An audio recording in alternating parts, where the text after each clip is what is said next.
morning. This hearing of the Senate Foreign Relations Committee shall come to order. We are here to consider nominees for four important positions. Ambassador Gentry Smith to be the Assistant Secretary of State for Diplomatic Security. Ambassador Rena to be the Assistant Secretary of State for Consular Affairs.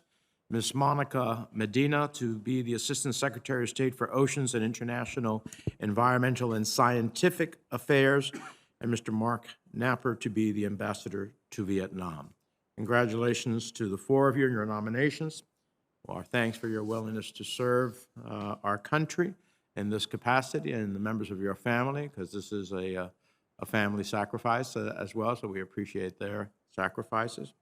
I see that our distinguished colleague and member of this committee, the senator from Massachusetts, is going to be introducing Ms. Medina this morning, so we'll turn to him first before any opening statements. Senator Thank you, Marc. Mr. Chairman, very much. And Ranking Member Risch, thank you so much as well. It's my pleasure this morning to introduce President Biden's nominee to be Assistant Secretary of State for the Bureau of Oceans and International Environment and Scientific Affairs, and my friend for 38 years, Monica Medina.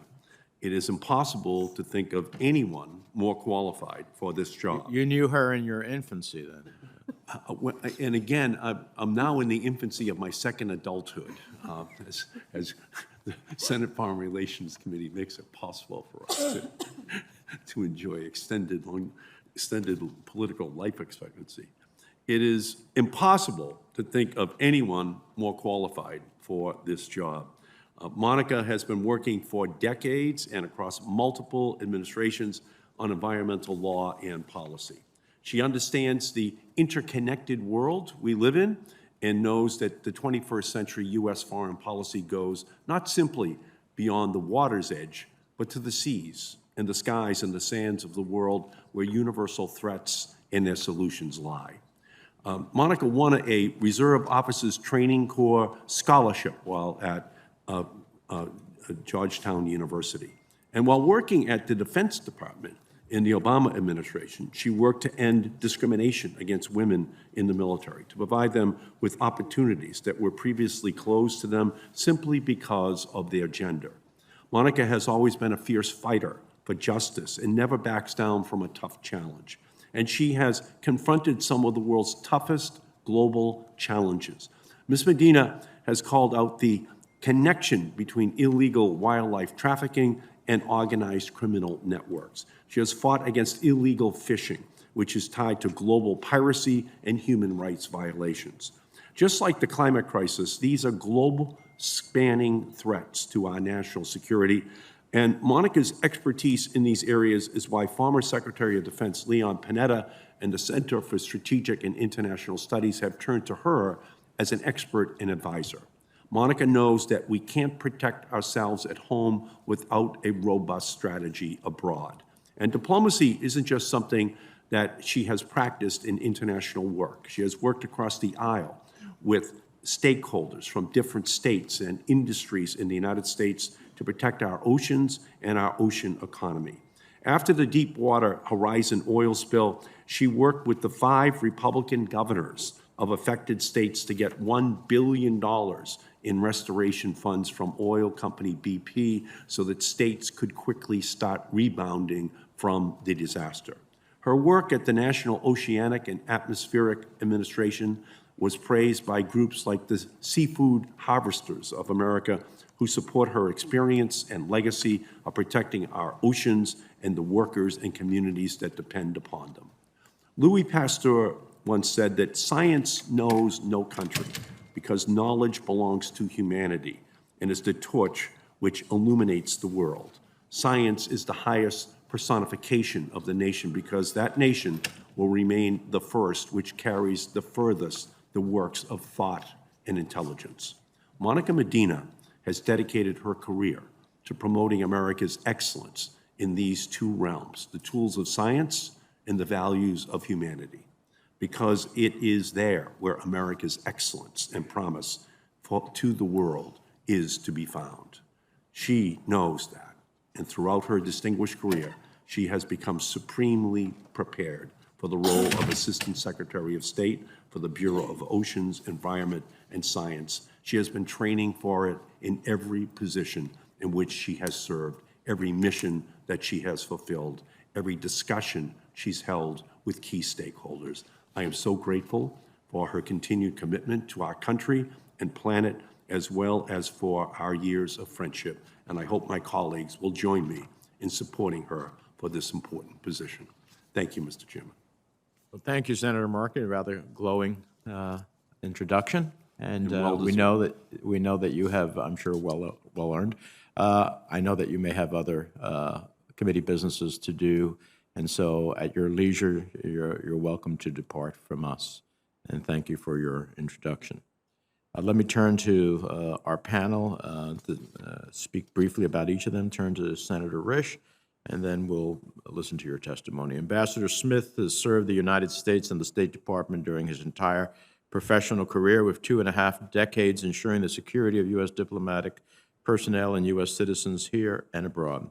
He has been a special agent protecting the Secretary of State, a regional security officer in multiple foreign posts, a deputy assistant secretary and senior advisor in the Bureau of Diplomatic Security. He has served as director for the Office of Foreign Missions, for which he was previously confirmed by the Senate. There's no question in my mind that he is fully qualified and deeply experienced for this position. Ambassador Smith's experience and commitment will be needed as the State Department faces multiple challenges in keeping its personnel safe, including a relatively new one. Indeed, U.S. personnel have recently faced the prospect of silent, stealthy assaults from what may be some sort of directed energy weapons, first employed in Cuba and now showing up in other parts of the world. These incidents deserve the full attention of the United States in order to ensure accountability and that the parties responsible are brought to justice, but most of all to protect our personnel. So, Ambassador Smith, I trust that if confirmed, you'll be devoted in your efforts to meet this and all threats against U.S. diplomatic and other personnel. Ms. Medina, as our colleague, Senator Marc, has said, your knowledge and experience, including as Principal Deputy Undersecretary of Oceans and Atmosphere, the Department of Commerce, and in various leadership roles focused on ocean conservation and environmental policy, suits you well for this position. If confirmed as Assistant Secretary for the Bureau of Oceans, International Environmental and Scientific Affairs, you'll be responsible for maintaining U.S. leadership on cooperative efforts to maintain the health and sustainability of the world we all share. If confirmed, you'll also be responsible for managing U.S. diplomacy on addressing global plastic pollution, protecting endangered species, and combating wildlife trafficking, representing the U.S., the Montreal Protocol, and the Arctic Council, among others. I know you're up to that challenge. As you may know, I co-authored the Save Our Seas 2.0 Act, and I look forward to working with you on the next steps to combating plastic pollution and other global environmental problems. Ambassador Bitter, I'm pleased to see you back before the committee. Your service in Laos these past several years apparently may not have made headlines in Washington, but it has been with distinction. The position you're nominated for as Assistant Secretary for Consular Affairs is perhaps one of the most challenging positions in the department today. The effects of the COVID pandemic have been particularly felt in the CA, from the massive repatriation of American citizens abroad carried out by the department last year to the financial challenges resulting from the consular office fee-for-service model at a time when fees have dried up as a result of decreased international travel. That's something that's changed dramatically. We have now a huge demand and a big backlog on passports, which several colleagues of the committee have raised with me. I'm sure that may be raised with you as to how we deal with it.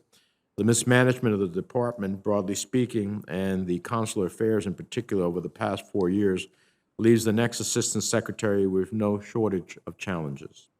As consular affairs is also the part of the department that has the most engagement excuse me, with American citizens, processing passports and visas, supporting overseas travelers in need, and the like. It's also a bureau that receives a high level of congressional scrutiny.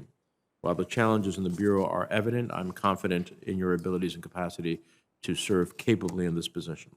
Finally, I'm pleased to see Marc Knapper before the committee for consideration as our next ambassador to Vietnam. We look to develop a genuine strategic partnership with Hanoi, one animated by our shared interests and our values. and I can think of few more qualified foreign service professionals than Mr. Knapper to be entrusted with this important task. In closing, while the four of you have a series of challenges ahead, I'm confident that your knowledge and experience will serve you well as you take on your new responsibilities upon confirmation. I look forward to each of your testimonies. And with that, let me turn to the distinguished ranking member for his opening comments.